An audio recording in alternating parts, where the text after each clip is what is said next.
what if I told you that changing your current reality and making it what you want it to be is as simple as changing who you are? What if what you live right now is just a reflection of who you are? It might seem far-fetched, but this happened to me.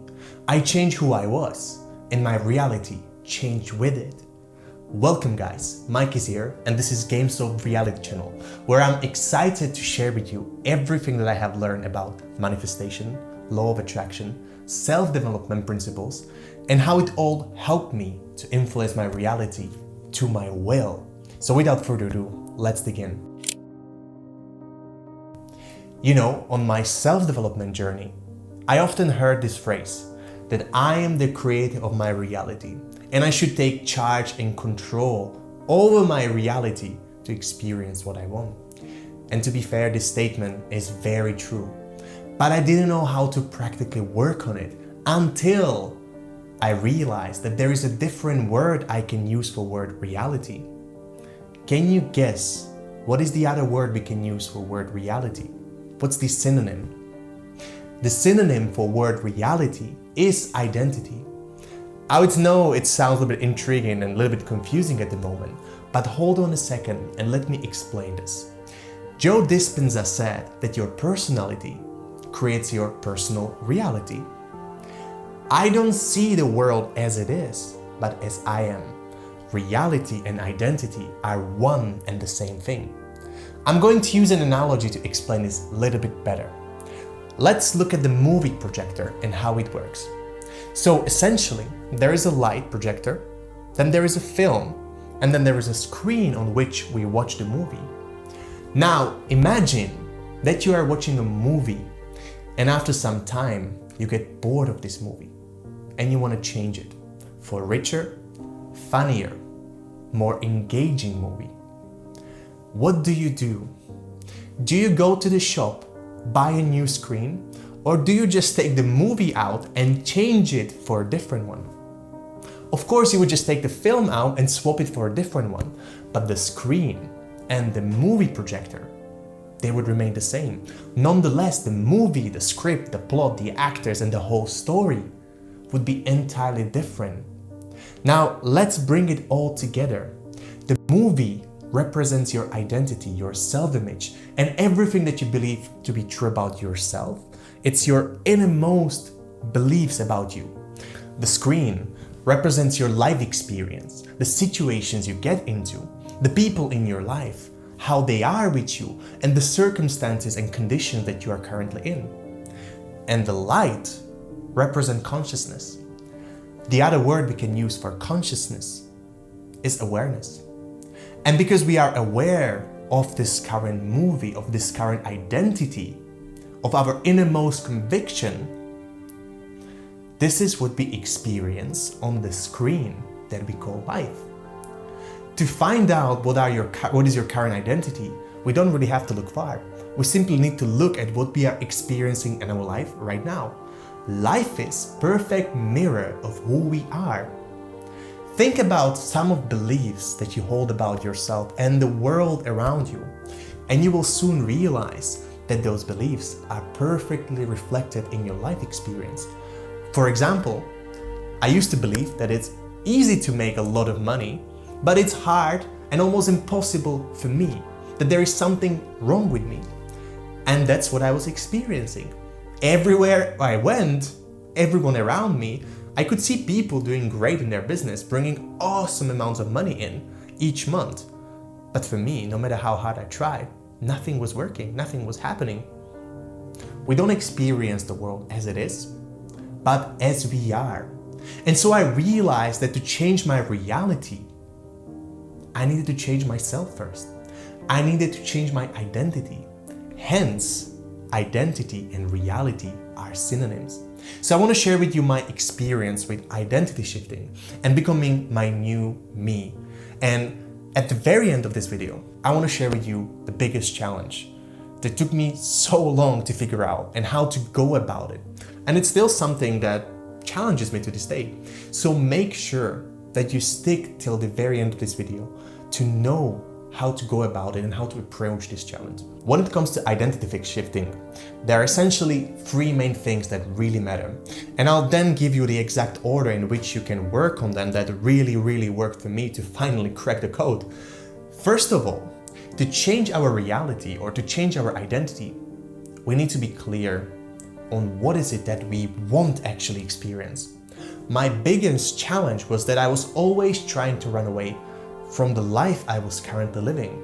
But I never asked myself, what life do I actually want to create? You see, the mind is a very target-oriented device, and it always moves us closer to the subject of our thinking. It doesn't really care about the context in which we think about things. It only cares about the purified content of our thought. Have you ever been driving a car on a highway? And this is like, I lived in Germany and they do a lot of construction works. And so sometimes the roads are like this and you're very close to the next car. And so the more I was in that very narrow space and I was focusing on avoiding the car, the closer I always got to it. So my mind didn't really care about in what way I'm thinking about the car. It was always moving me closer. But then when I refocused, okay, there is a road ahead of me, let me focus on that. I was no longer coming to the car, but I came back and I was directly going where I wanted to go. So for me, this was a big change changer because to create the reality I wanted, I needed to stop running away from what is, and instead I started to focus on what is it that I wanted. Where do I want to go with my life? What is the life that I want to create? The clarity on what was really a key for me. Once I became clear on what, the movement naturally occurred. My mind started to move me closer to the content of my thoughts. The second key is once again clarity, but no longer on what is it that we want, but rather who do I need to become. Once I identified what I wanted, I started to work on it. My mind naturally started to move me towards my target. However, for the most part, reaching my goals was often a process that involved a lot of effort, quite some struggle, hustle, and I think we can all relate to this. But then once I reached that goal, I felt like I became someone new. And it got much easier for me to replicate the same result. The doing and the work and the effort made me become the person I needed to be to reach that goal. And I started to wonder, what if I could become the person first and then start doing it? So what I did, I looked at the life I wanted to live and then I asked myself, who is this version of myself who lives the goal I want to live? What kind of clothes I would wear? How would I talk? How would I walk? What would be my beliefs about the goal and to manifest this importantly? What I would be thinking on a regular basis, but most importantly, how would I feel? Wondering why the feeling is so important? The feeling is the key to being.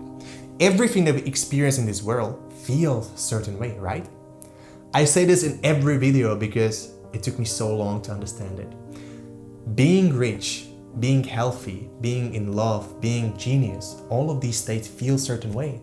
So I realized that the most important thing that I can do is to connect to what I want and to who I am through the way I feel. We don't realize this, but all of our actions are driven by two things. By the way we feel or what we want to avoid to feel. So if I can connect to the feeling of the future I want to live and feel like it right now, this will be reflected in my actions and eventually the results I'm having. Because as we already know, life is only reflecting us back who we are. Perfect.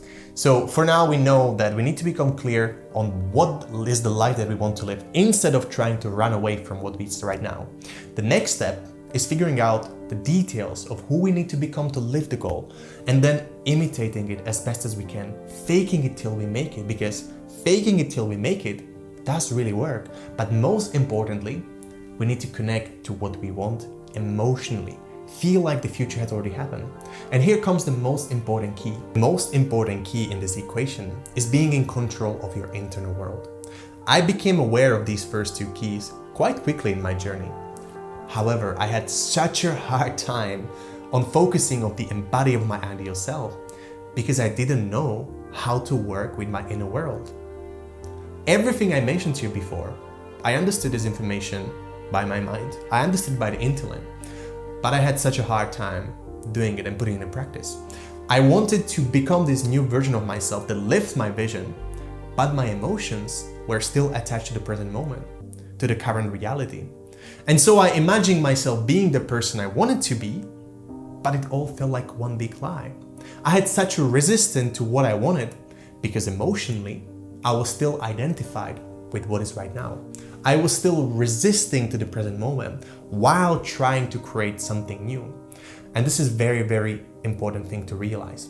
And so I realized before I can actually start focusing on what I want, I need to befriend my present moment by learning how to work with my inner world. I should say I realized that I want to learn to work with my inner world, and I want to learn to think and most importantly feel whatever I want to feel regardlessly of the outside circumstances. For me, this became the ultimate freedom because my house could burn down, I could lose my business, I could lose my partner, and I can still be happy and still think that something better is coming my way, which will be reflected in how I feel. This will be reflected in my actions and ultimately in the results and experiences I'm having. Learning to think and feel independently of the outside circumstances was and is still the most fundamental step on my journey to creating the life I want. Personally, when I feel shitty, anxious, nervous, worried, and then I'm trying to think about what I want, it all comes from a place of resistance to what is. And everything then just becomes means to an end, and the journey becomes one big struggle, one big fight.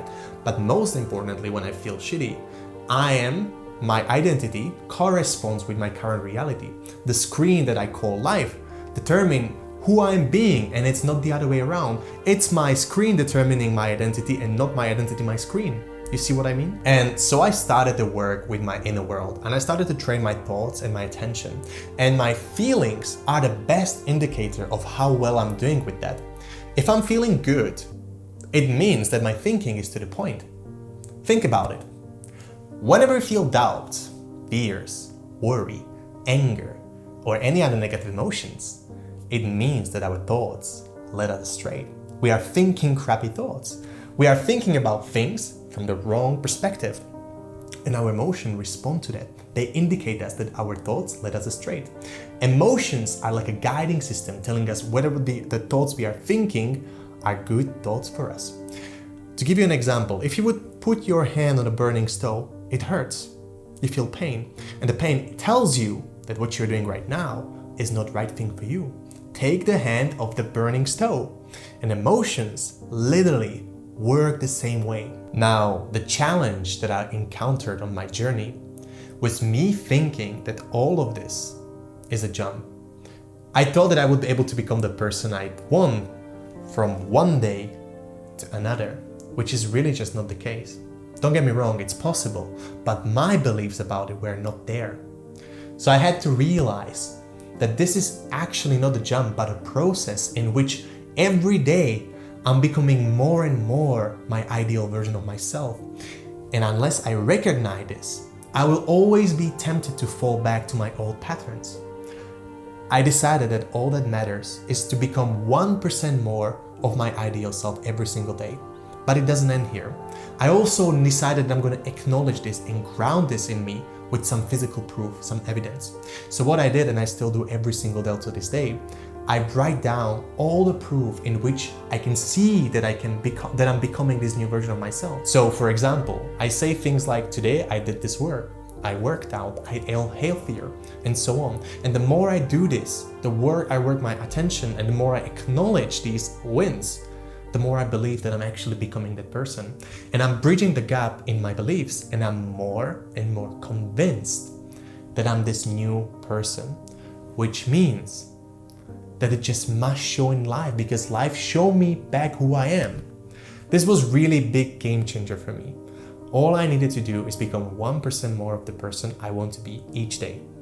All I need to do is feel 1% more like the person I'm becoming.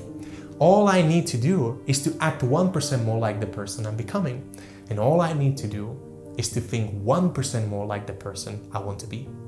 And then I just need to acknowledge these little steps to ground it in me. And magic really started to happen, because it all started to compound and grow. I hope that makes sense, guys. All right, everyone. Let's go over a quick recap on what to focus on. So in order for us to change the reality of the movie that we call life, we need to change the film, the script, and most importantly, the character in the movie. Because once we do that, everything starts to change with it. It starts with clarity on what we want and who we need to become. And once we know this, the goal is to master the inner world of thoughts and feelings and become fully in control how we feel and think. Our predominant emotional state is the indication of how well we are doing with this. Once we start to feel better and better, it becomes increasingly easier for us to focus on what we want because we are no longer resisting to what is. And so it gets to start easier to embodying this new character, which will cause the shift in the reality we are experiencing right now. Awesome, guys. If this video was helpful, leave a like, comment your thoughts on this subject, and let me know if you have any questions so I can back to you. Subscribe to the channel, hit the noti bell, and share this video with one friend who really needs to see this. And I will see you in the next episode right now.